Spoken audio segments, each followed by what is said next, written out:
You are tampering with forces you can't understand. We have major corporations sponsoring this event.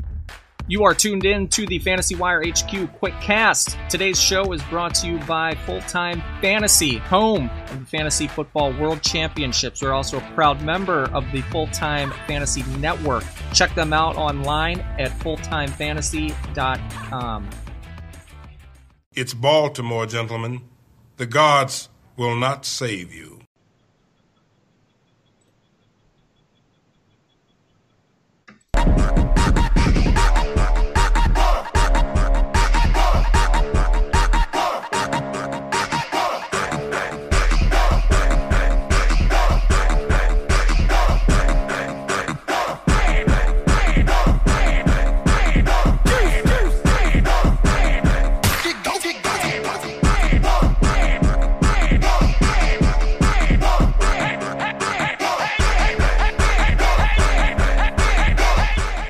All right, had to bump in a little Baltimore club music there. My guest today is the host of the Dennis Koulatsos Show on WNST Radio, 1570 AM in Baltimore. Every Thursday, 3 to 5, catch him on the airwaves. You can find him on Twitter, and be sure to follow at DKOULATSOS Show. He's also the GM of Coonsford in Baltimore, diehard Ravens fan. Welcome in today, my good friend Dennis Koulatsos. How are we doing? Well, thanks for having me on. It's a pleasure, Frank, to be on your show. Thanks so much. Oh, yeah. Love talking Ravens with you. And what a preseason we're going to have upon us. I mean, there's so much been going on with COVID stuff, player opt-in, opt-out. We're going to talk about that and lots more. Before we do, though, I do have a lot of listeners from Baltimore in the area, and I just want to let you guys know, if you're looking to buy a car, you better head down to Coons. And I'm not just saying that. There's no promotion. There's no sponsorship. It's Dennis runs the best ship in the business. He's the hardest working man in the business. He'll get you the deals. That new Ford Bronco I've been eyeing up. Have you guys got that yet, or when do you get that? We're about 60 days away from getting the two-door, Frank, and about 3 to 4 months for the four-door. Now, I've ordered 2 extras for myself, so if anybody wants one that didn't get a chance to order one, I'd be glad to give my allocation, and we'll sell them for less than anyone else in the country. Yeah, you guys got to get down to Coonsford. He'll take care of you, best in the business by far. I stopped in there. I always tell this to people. For the first time I met you, I've been in dealerships my entire life, and for GMs that run dealerships, you see them in meetings, and you see them the last week of every month, telling you to close the books, close the ROs, close the tickets, right? I walk into Coons, and here's Dennis, the GM, at the front desk receptionist answering phones. I've never in my life ever walked in a dealership like that. That tells you everything you need to know about Dennis and what he does at the dealership. So definitely stop in there and see him. So today, we're going to talk some Ravens. Oh, man. Let's go jump right in to like the division, because we got to look at that NFC North, and man, how this division has evolved the past couple of years, what it's turned into now. It's so exciting. I love it. I'm geeked about it every single season, and we really got some new blood in there with Joe Burrow in Cincinnati. Big Ben comes back for the Steelers. The Browns are looking a little more balanced. We got Lamar Jackson for the home team. I mean, this is looking pretty killer. What do you think of the division as a whole? Kind of 2020, how does it shake down? Well, naturally, Frank, I'm a bit biased, but I like our chances coming off of a 14-2 year, and with a great draft and some of the off-season acquisitions the Ravens had.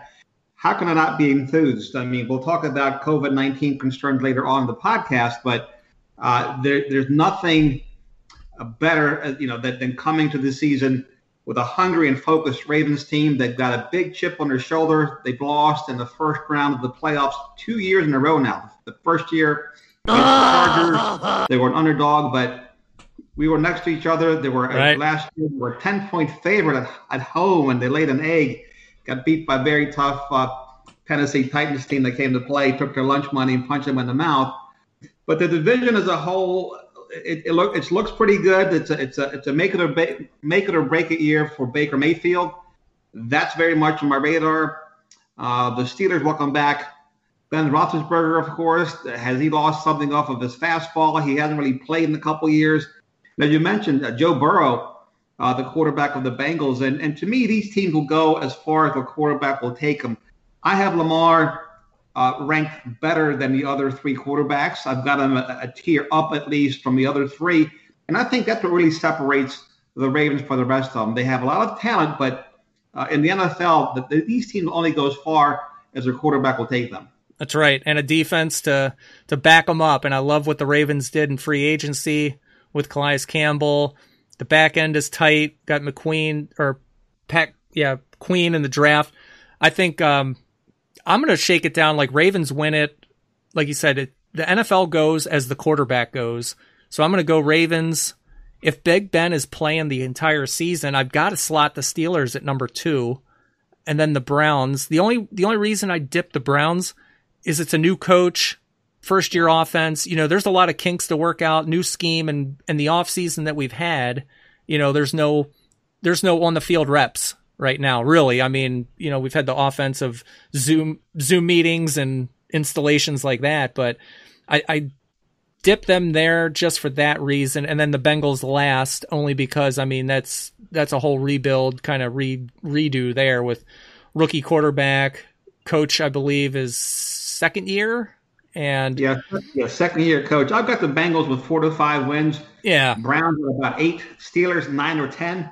And I've got the Ravens with 12 or 13 wins. I think they're not going to win 14 as they did last year, but I do think they have a chance to be a better team than they were a year ago. I mean, they caught a couple of good breaks with the schedule. And even their schedule this year, it looks very, very favorable.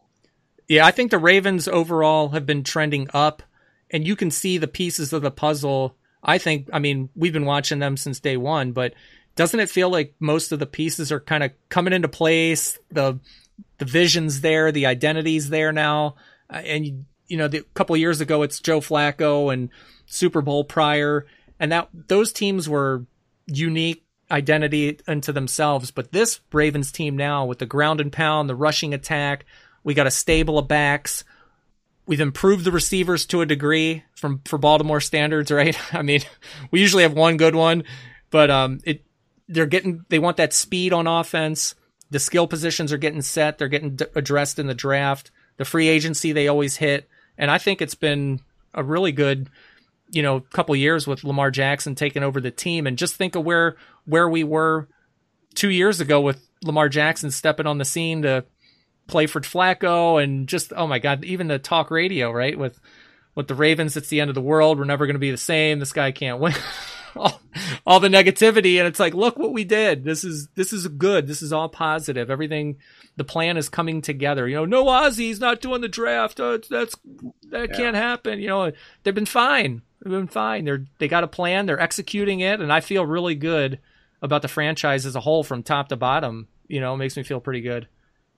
Well, if anybody would go back and check my Twitter feed, I was the only sports writer in town or sports personality in town that jumped on the Lamar Jackson bus early and often. That's right.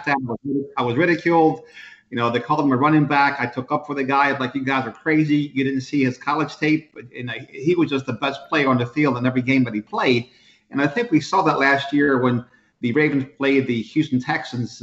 Big difference, I thought, between him and Deshaun Watson. Deshaun looks slow in comparison and a lot less poised. This young man is 19-3 in a regular season. Of course, he's 0-2 in the postseason, but he's won 86% of his regular season games, Frank, and 79% of the games he's played. He's 19-5, which is just an unheard of start for an NFL quarterback. Yeah, I was talking on another podcast about Jackson. I mean, everybody looks at him now, and even for fantasy purposes, but even real life NFL, he's going to have regression. He can't possibly duplicate what he did last season. And I mean, that's pretty much, I feel like that should be expected, right? I mean, that was a hell of a season. To duplicate that is damn near impossible, but that doesn't mean, he's going to tank and he's going to be no good, or, well, defenses have tape on him. Now they're going to figure him out. Well, remember when Colin Kaepernick, when defenses had, tape on him? Well, they went to the Super Bowl. Greg Roman had him. Greg Roman's second year in the offense, I think, plays a really big card that not a lot of people talk about, because, and they've said it themselves in this offseason, that they've got to get more creative. They can't do what they did last season because it will get figured out. And I'm really looking for them to spice it up. They're going to change up there's going to be some new packages, new things, new plays. They're definitely going to throw the ball more. And look what Lamar Jackson's done for you since he's gotten here, right? He delivers on what he says. He says he's going to spend the time in the offseason, learn the playbook. He did that. He came back. I mean, everything he's said that he was going to do, he's done. And now he's on Twitter saying he's going to be a bubble boy for the for the Corona stuff, right? I mean, that's leadership right there. That's I'm going to buckle down. I'm not going out, not going to the club. I'm going to be in this bubble. It's going to be all NFL. It's going to be all Ravens and get to the Super Bowl. I mean, he's done what he says. And I give him a lot of respect for that, because a lot of players talk the talk, but they don't back it up. And everything from, what you've heard about Jackson since day one. Well, all he does is run. He can't pass. Well, he improved his accuracy. His quarterback rating was up.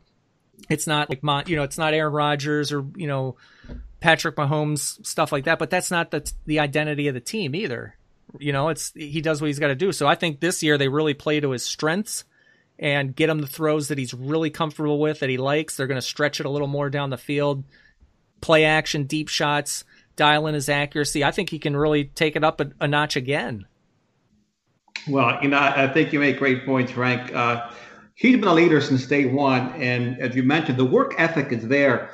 There's no reason not to believe that he didn't improve over last season either. He's been working on his deep passing and also on getting the ball outside of the hash marks. He's a relentless, tireless worker.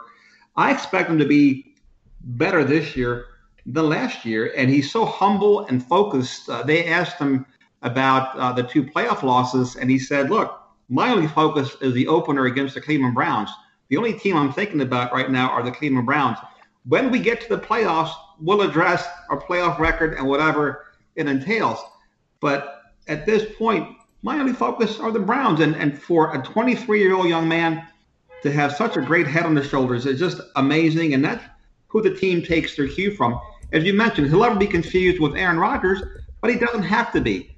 He, in his second year, first full year as a starter, he won the league MVP. Who are we kidding, Frank? Right.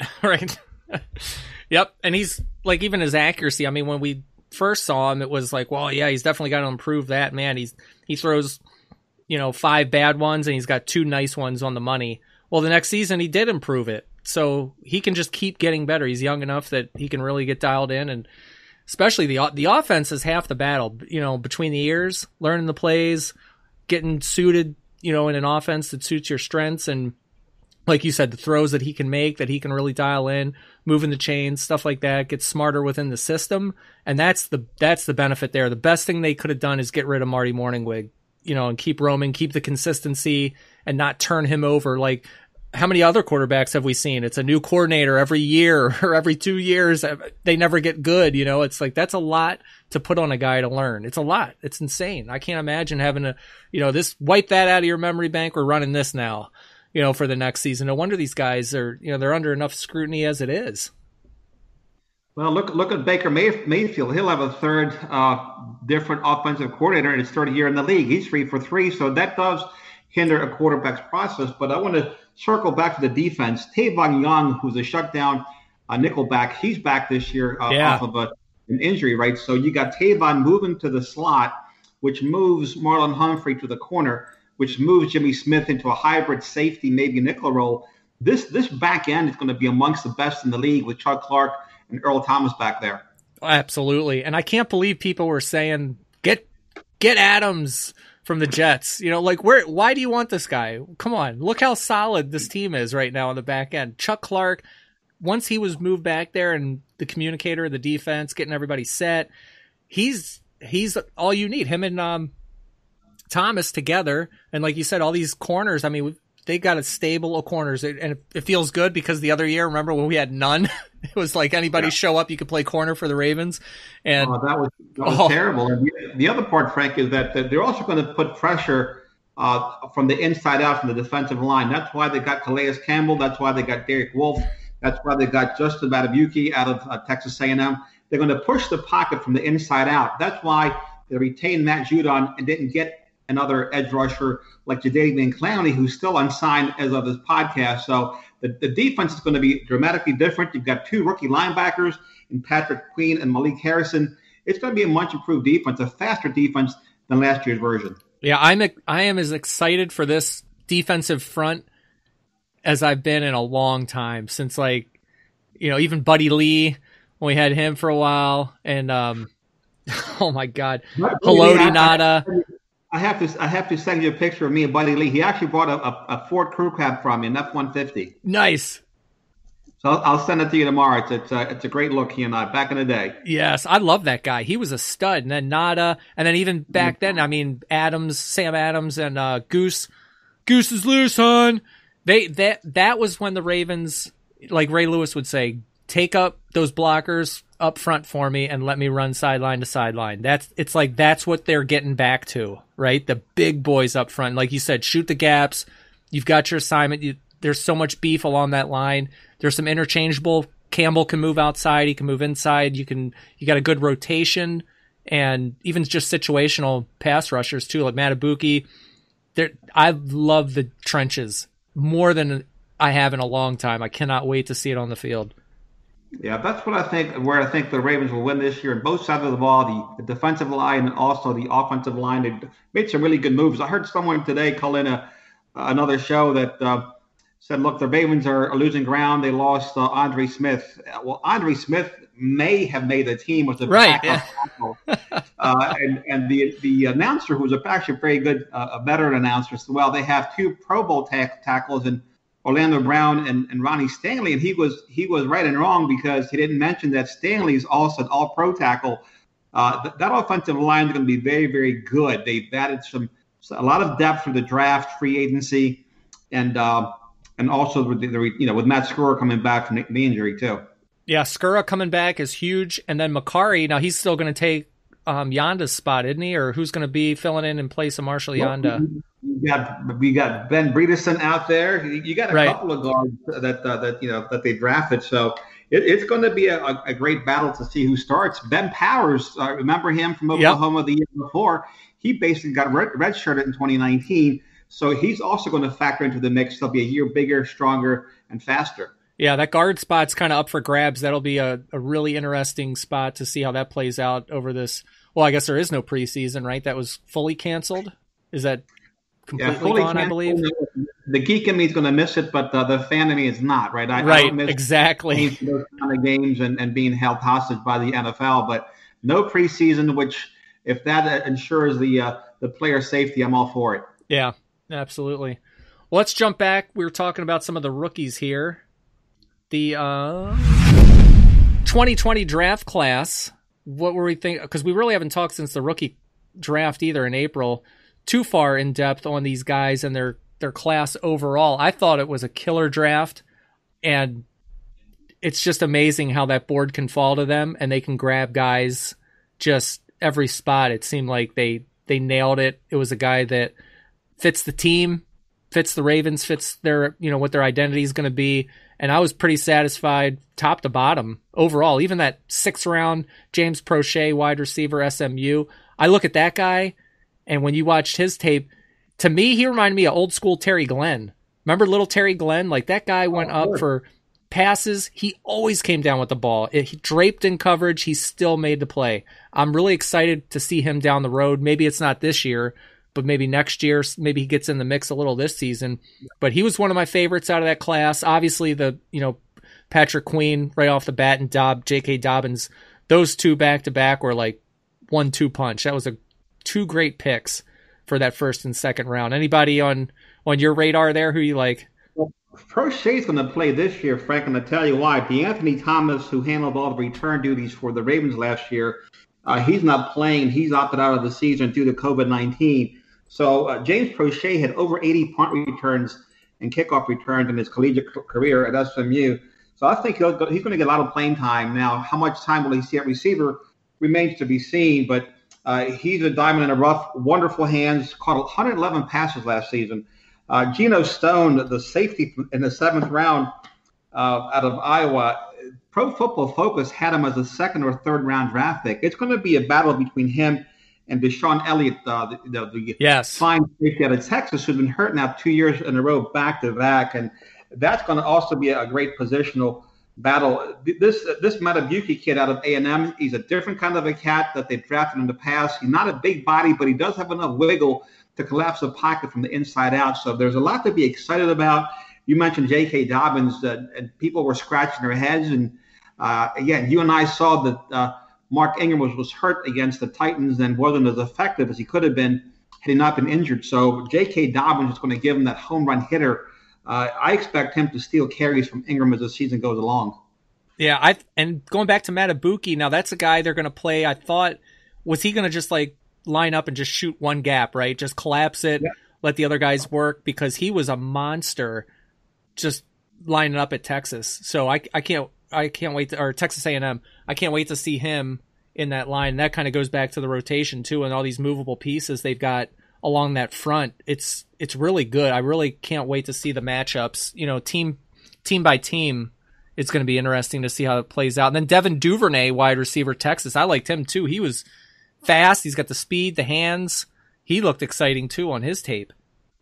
Yeah, Duvernay's going to help out a lot. He reminds me of Steve Smith Sr. and very, very, very tough guy. You know, he's big chip on his shoulder. Thought he should have went much higher in the draft. I remembered him playing against the Maryland Terrapins, and he always torched that team.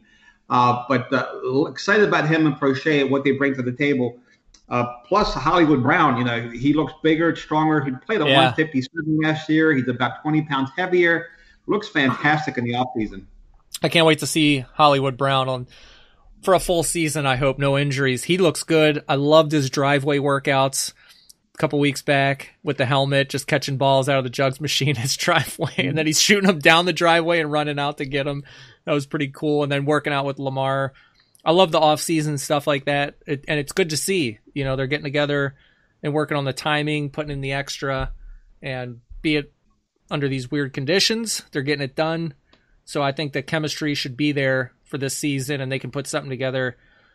Don't you think for Marquise Brown, when he's dangerous on the scramble, right? I know he runs deep. He can burn, you know, get behind defenses and whatnot, but I love him on like the broken plays this season for just getting open. You know, he's shifty, bubble screens, stuff like that.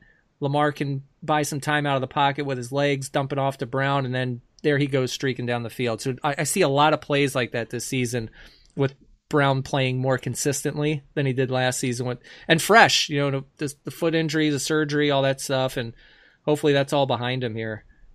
Yeah, he won't have a screw in his foot this year. He was plenty fast last year. Can you imagine him without a screw in his foot, bigger, stronger, faster? And as you mentioned, with Lamar's scrambling ability, it does give him a chance to make some plays. He's also very dangerous in those slants, right? He can take it to the house. You blink and he's gone. I think also Duvernay will also help take the top off that defense. This team will be it'll still be very much a run-first team, but they'll be able to hurt you in many different ways. And then going back to the run game, the stable of backs now. So you got Ingram, you got old Gus Edwards, the Gus Bus, you've got Dobbins, and then Hill back there too. He was the guy I was excited about the other year when they drafted him, and I thought his preseason looked good, but then he really didn't put it together too much in the regular season, but that could shake out. Do you think they're keeping all four backs? You think they're going to cut one? Yeah, I do, because again, keep in mind, look what happened when Ingram got hurt. So if you're going to be a run-first team, if you're going to lead the NFL in carries, you're going to have to be able to mix and match these guys. You know, maybe you put Ingram, due to his age, on a pitch count later on in the season, and give the younger guys carries. You mentioned Hill. Hill will be a year bigger, faster, stronger. He ran 4.39 a year ago and got good hands out of the backfield. You talk about a dark horse player for the Ravens. I think it's going to be Justice Hill on the offense. You think so? Yeah. I thought he should have got more opportunity, but then, like I said, for whatever reason during the regular season, he just didn't get it. And then Bronson Rexteiner, is that our big stud? That's our dude that, like, Scott Steiner is his dad or something, the wrestling guy? Yeah, look, it's a great story, but I don't see him making it. Here's a kid that could have used the training camp and some preseason games to maybe sniff that making a team. But again, it just didn't have a need for him. You got the now I'm getting brain freeze. The tight end, fullback, hybrid defensive. Oh, Ricard. Sorry? You mean Patrick Ricard? Like, there you go, Ricard. If it wasn't for Ricard, you can say maybe, but Ricard is such a Swiss Army knife and saves you at least one roster position, right, because of his flexibility and his ability to play on both sides of the ball. That I think is a great story, but I just can't see him making the team. Yeah. Big. I think is it Big Papa Pump is his dad, or no? I think maybe his dad's Rexteiner, the other guy. Rexteiner, yeah. Okay, I couldn't remember. I used to love those guys back in the day when they were in they were great. NWA, WCW. Yeah, maybe he goes to a team that utilizes a fullback a lot more than the Ravens do. But again, Ricard comes in at 300 pounds and gives you all you need in the form of an anvil or crashed out dummy, if you will. Right, absolutely. Yeah, the running back, the whole scenario there I'm interested to see, and I can't wait to see Dobbins. I'm really excited about him, and I think each back has a different style. Ingram's your bruiser, Dobbins is all over. That guy can do a lot of different things. Edwards is a slasher. Hill, same thing. I mean, everybody kind of brings their own style to the table, which is good for the team because depending on any opponent, you can catch them off balance with any of those. It's not just the same guy, the same three guys, running the same way. So each one of those. If there's an odd man out, Frank, I think it'll be Gus Edwards. Again, I don't know how good Gus is. A lot of his carries have come late in the game when the defense is worn down. The other part of it is Lamar Jackson, because of the way he's able to maneuver with the ball, opens up that middle. So that's why I'm excited to see what a J.K. Dobbins can do with the ball in his hand versus a Gus Edwards. So Gus may be, if anybody's gone, is susceptible to being cut or traded, it might be Gus Edwards. Yeah. And then out of the draft class as a whole, I think obviously everybody's going to say, all right, Queen and Dobbins are going to be contributors often and early. And then anybody else that you got your eye on for like a, boy, that guy, wow, he stepped on the scene. Anybody kind of late round, past round three or later that you think could get on? I like this kid Bredeson, the guard from Michigan, a 4-year starter, 2-time team captain. I mean, it's they've only had 12 2-time team captains in Michigan's history. So he got the pedigree. You got the Harbaugh connection there. You never know. But I thought it was a very great, very solid draft class. And, Eric DeCosta has put together 2 dynamic back-to-back draft classes. This team was in really good hands. Yeah, I'd agree with you there on Bredeson. And then you got to think the Harbaugh connection, they know a little extra between the brothers. He's got a little inside scoop on him. But, yeah, those 3rd and 4th round guards and tackles, O-line guys, a lot of them come to fruition. And there's no reason why he can't really get a spot cemented for himself on that line. There's plenty of opportunity, like we said earlier, without Yanda on the team anymore. So it's going somewhere. Somebody's going to step up and claim that spot. Exactly. No doubt about it.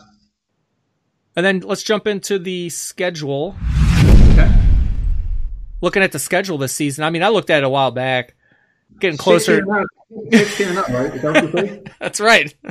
Win. I mean, I looked at it earlier when it was released. I really haven't looked at it since. We're getting closer to the season, so I pulled that up again and went, let's take a look at this again with some different eyes.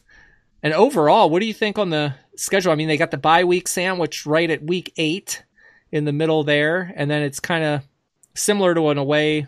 Well, last season, the home away thread. They've got that for that first half through week 7, home away, and then they'll stack a couple away games, jump back for 2 home games, week 15 and 16. But overall, what do you think? Any easy spots, tough spots? Well, I love the way the season ends, Frank. At Cleveland, home against Jacksonville, home against the Giants, and at the Bengals. So yeah, you can't ask for, at least on paper, for 4 easier opponents to wrap up your season. Even the game in New England doesn't look as formidable as it once did, because now in New England they've lost all of their linebackers to COVID-19 retirement for the season. And so, look, I still see 12, 13, 14 wins in the schedule, and that's not being a homer. That's being realistic. You said this is a win, this is a win, this is a win. And, Steelers are always going to be a tough out, especially up there in Pittsburgh. But aside from that, I just don't see that many tough games for this team. Yeah, because when I look at it now, I'm looking at week 11. They've got Titans at home. Then they go at Pittsburgh on Thanksgiving, which, I cannot wait for that game. Then they're going to take a Thursday night game home against Dallas and then jump to Cleveland on a Monday nighter, week 14. I think that's the that's the critical area of the schedule there, because, Dallas offensively, they're going to do some damage. Pittsburgh is Pittsburgh. Tennessee, you get some juice in that game from the last season's playoff loss. And then, in Cleveland on a Monday nighter against another team that plays you tough, and they're a little more balanced offensively than they were before. You don't have Kitchens there anymore. It's a new coach. It's a new system. He came from Stefanski was, from Minnesota, so I've watched him out here with the Vikings, and they love to run the ball, and they've got Chubb, they've got Kareem Hunt, so they're going to, want to set up the run and whatnot. But I think that's a chunk of the schedule right there I've got my eye on, the closest there. I think that's kind of critical spot for him here, because it's getting close to the end of the season too. So they could make some ground in the division. They could maybe even out with some other it just depends, depending on what they've done the front half. Yeah, it's a great schedule, Frank.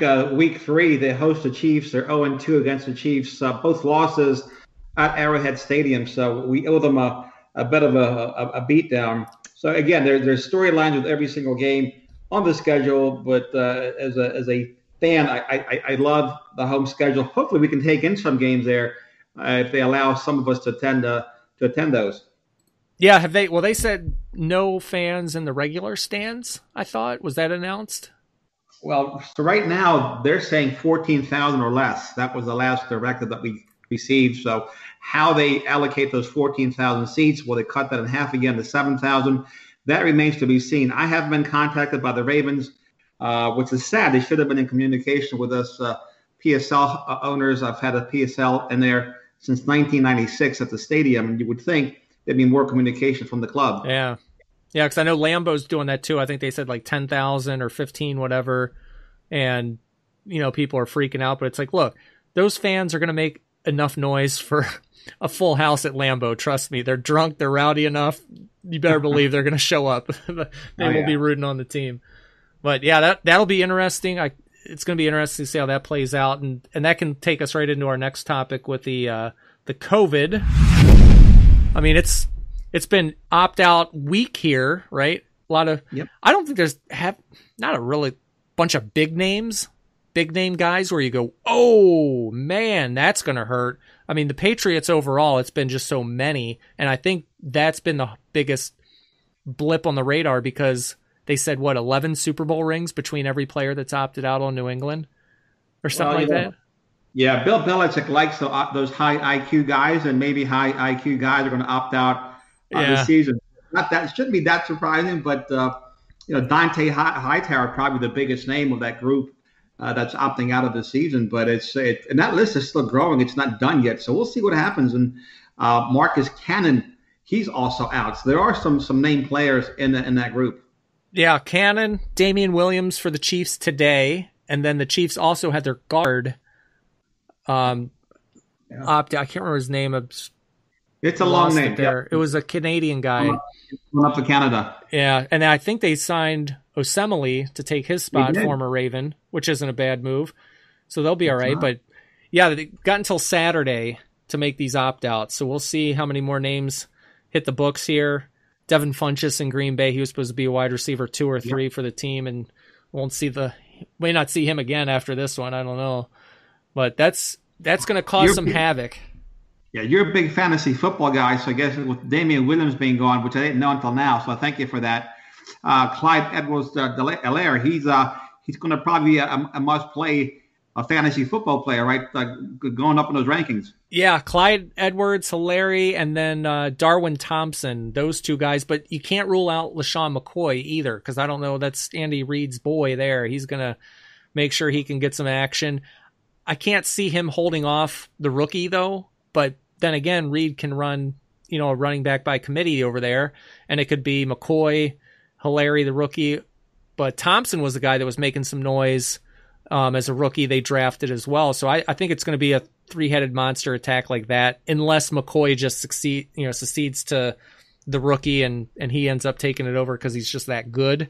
But we will see. The hype will be real on Twitter for CEH. Believe me, it's going to explode now that was announced today. So every Twitterverse is in love with that guy. He is the next Barry Sanders, the next Walter Payton. I mean, they are just infatuated with this guy. He reminds me more of Ray Rice with his ability to catch the ball out of the backfield. So I think he'll hide behind those offensive linemen. But with all of the firepower the Chiefs have, I mean, Shady didn't play in the playoffs much last year anyway, so he wasn't much of a difference maker. Yeah, it's the Patrick Mahomes show over there anyway. So that offense runs through him. The running game is kind of secondary. I mean, that guy carries the team. So, but I was thinking the past week, now that we're getting closer, this COVID stuff, okay, I'm trying to keep track of what they're doing in baseball, and I know it's not the same. None of us really know what they're going to do to the T. There's really no outline. There's been really nothing on paper to say we do this, scenario A, B, C, you go here, there. You know what I mean? There's no route tree for this and what happens. If there's 2 negative tests, if there's 1, then there's a positive, then do they have to get 2 positives to come back? I don't have no idea. I'm watching what's going on with baseball. Miami's imploding because they're all getting tested. Juan Soto for the Nationals is getting pissed because he's testing negative, but he can't string enough of them together to get cleared to come back. Will the NFL do something like that? So then it's like a concussion protocol kind of thing, right? And with the NFL, if you miss 2 weeks, that's crucial. We got 17 weeks schedule here. So I don't understand how this is going to shake down. And we talked about it on your show a while back too. But if this comes into the wide receiver room and knocks the depth out of the wide receivers and you're calling on guys from the scrap heap, right? At what point is there a competitive unbalance on a week 5 game, right? Week 5 comes around and these guys have nobody. These are like XFL, ex-XFL guys on the roster, right? That have been sitting on their couch for the past month, quarantining, waiting for a call up to the NFL. That's a little unfair, right? I mean, these teams are just imagine Patrick Mahomes throwing to nobody, or the Ravens with no running backs, or, the list goes on. The Packers with, the rookies starting. It could be all kinds of different scenarios where you enter the week and you go, man, this game is just straight up unfair. There's just these guys aren't going to hold a lick to them. I don't know. I hope I don't see something like that, but what do you think the chances are of something going down like that? Well, I remember a few years back that we had a lot of receivers out with injuries, and Mike Wallace got hurt in the game up in Minnesota. And I think Griff Whalen and Mike Campanaro were the starting. Griff Whalen, wow. That Joe Flacco had to try to throw to. It was really a horrible game, but I can envision something along those lines, Frank. I don't know how do you mitigate this thing. They're talking about maybe quarantining one of the backup quarterbacks, and do you quarantine 20% of the team? Yeah. Do you carry 80 players? I don't know if that's financially feasible for these organizations, but I think they have a fluid plan, but I don't think they know exactly what they're going to do. Yeah, it's hard to wrap my head around the possibilities that could emerge from, one position room getting this and wiping them out. Or it's there's so many people on the field of play with trainers, all of it, right? Even if it's not a player that gets it, if it's a trainer and then his room and he's been in the weight room and everybody, I don't know. It's going to be very interesting. It's going to be crazy. I hope that it goes a little smoother than baseball's going right now. But it's a little scary to think when we're in the meat of the season and it's on the line, boom, something happens and you go backwards on the account of just no available players. Well, Frank, what do you think these young guys are doing when they're not in the field? They're in their rooms playing Madden. They're usually playing together. So you have a guy like Patrick Queen who's all of 20 years old, right? What's he going to do? I don't know how they're going to stay away from each other. Yeah, God, I would almost lock everybody up, give them Xboxes or PlayStations, a free Xbox Live membership, PS4 membership. Right. Don't just game it out, in between. Play online. Don't get in the same room together. Don't get half a dozen of you guys in the same room. It doesn't work. Yep, play online against each other or something. I don't know. You got to pass the time somehow, kind of like the NBA guys in the bubble. But however they're going to do it, it's going to be very interesting. And I just want more information because I feel like we don't get enough breakdown of how it's going to shake down with this happens next. You've tested this. You've got to do this to come back. How long do you have to wait? Obviously, it's probably going to be a week or two. And we'll see what teams are made of when they do get hit. Yeah, no doubt about that. Whoops, I gotta preempt it here. Top 100 players in NFL. Lamar Jackson just debuted at number 1, first time ever. Did he really? Number 1. Came across my feed. I had to open it up to take a look at it. It's unbelievable. Nice. I'll have to check that out. I would check it out on AT&T Uverse, but they said, nah, we're not going to carry NFL Network anymore. Oh, no. MLB Network? We're not going to carry that either. You're kidding. Nope. Time to switch. Time to cut the cord. But I'll see it on Twitter. I'll check it out. You can find that stuff everywhere. Good stuff. Everywhere. And then speaking of the schedule, the season, how about some playoffs? Playoffs? Playoffs? You say playoffs? You kidding me? Playoffs. Expanded playoffs? Expanded playoffs. How about that? Which I really don't like, Frank. I'm a traditionalist. I don't like things to change too much, and I didn't like the addition of the extra playoff team. It wasn't for me. So we're going to have, 14 postseason teams? 12. Yeah, to me, it waters it down a bit. It does. If you're not adding teams, I can see if they added 2 or 4 more teams, but like keeping the teams the same and just adding one more, I don't like it. I totally agree with you, because if you think of last season, take 2 more teams or whatever, across the board and throw in the mix your 8-8 team, what have you, whatever it is, those are pretty much it's like what's the word? I don't know. It means to an end. They're going to get knocked out first round. They deserve to be. I don't know if the NFL is just hoping for like Cinderella stories and teams, but would you have wanted to see the Steelers in the playoffs last year with their quarterback play? No, that's what I mean. It's like no, who wants to see that garbage? Yeah, it's not like college or March Madness where that stuff happens pretty consistently. In the NFL, I mean, you're as good as your quarterback. The teams are what they are by that time of the season. There's not a lot of upsets. Everybody is kind of who they are, like Bill Parcells said. You are what your record is. Yeah. And when you show up for a postseason with 14, your low guys are gone. They're going to get knocked out. It's like, all right, I'm waiting for this. And then to have the reward of the 2 seed gone, right? Because then that doesn't really mean anything now.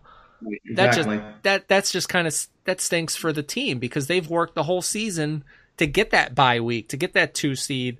And now it's like, you get it anyway. I don't like that. I don't like that at all. I would want to see Mason Rudolph or Devlin Hodges in the playoffs. To me, that's it's nonsense. Yeah, I mean the 2 seed hosting the 7 and the 3 hosting the 6. Come on, 4th seeds will host the 5th, so on. I mean, you pretty much know how that's going to play out. So Vegas wise, maybe you make some money. I don't know. Maybe, I don't know. Not for me. But anyway, who do you have as your top 7 seeds, Frank? All right, so here's how I'm going to predict the playoff seeding. I'm going to go KC number 1. I'm going to go Ravens number 2. I'm going to throw the Colts in there at number 3 in place of the Patriots. Okay. I'm going to bring the Titans back at number 4. I'm going to bring the Bills back at number 5. I'm going to throw the Broncos in place of Houston at the 6th spot.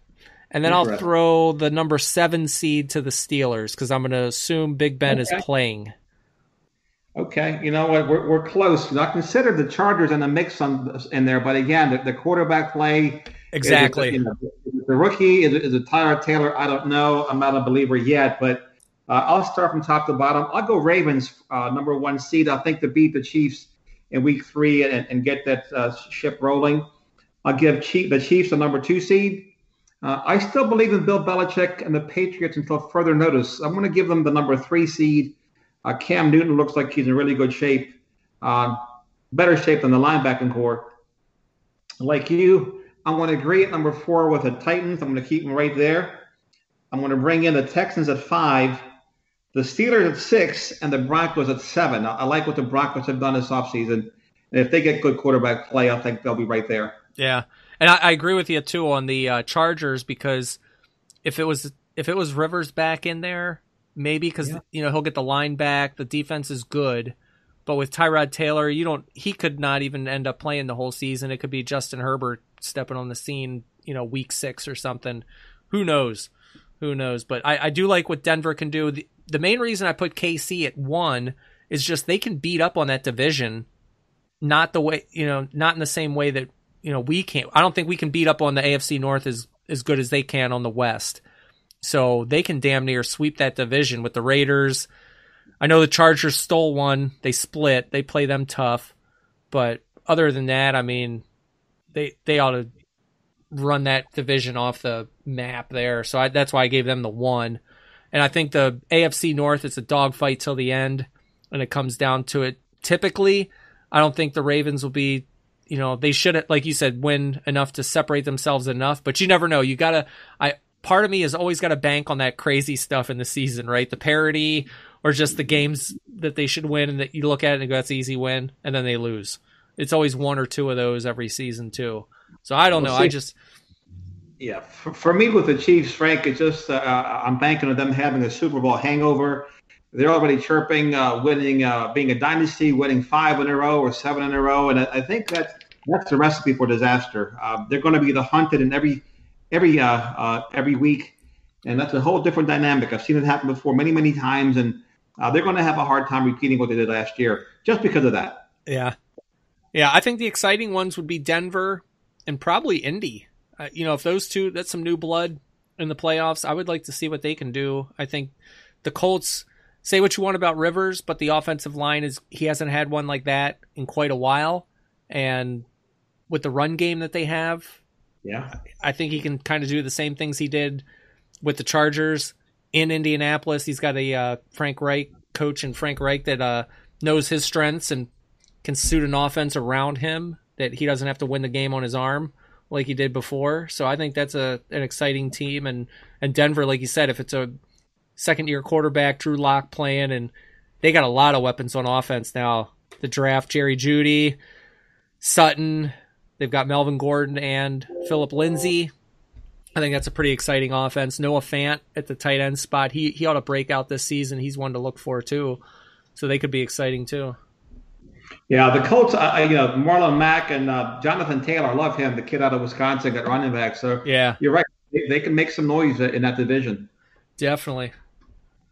All right. Well, that'll wrap up the Ravens preview, AFC North preview. Thanks for jumping on with me today. I appreciate it. I always love talking Ravens with you, and season's getting closer, my friend. It won't be long.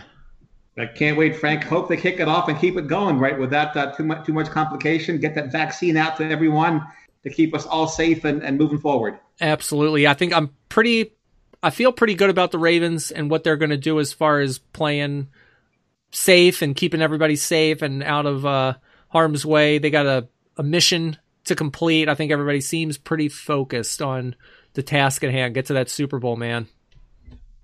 Well, I'm going to get back into training here because it looks like the Patriots need some linebackers. So at my advanced age, I'm going to hit the weights and see if I can make a call to Coach Belichick. There you go. Pick up the jersey on your way up 95 North. You will be set.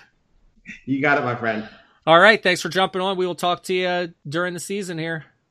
My pleasure, Frank. Stay well. Thank you. Bye-bye. Yeah, all right. This press conference is over. Go away. No, it's over, Phil. Well, please, It's over.